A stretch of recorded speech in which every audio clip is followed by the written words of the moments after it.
C Joseph Vijay எனும் நான்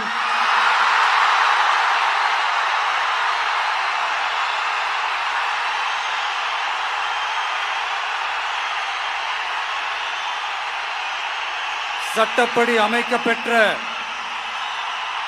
இந்திய அரசியல் அமைப்பின்பால் உண்மையான நம்பிக்கையும் மாறா பற்றும் கொண்டிருப்பேன் என்றும் இந்திய நாட்டின் ஒப்பில்லாத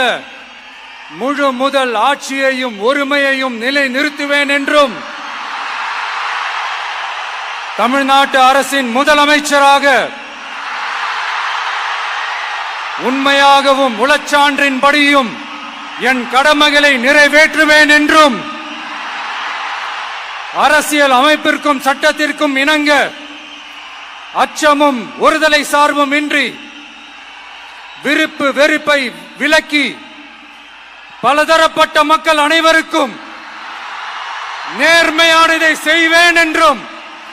ஆண்டவன் மீது ஆணையிட்டு உறுதிமொழிகிறேன்.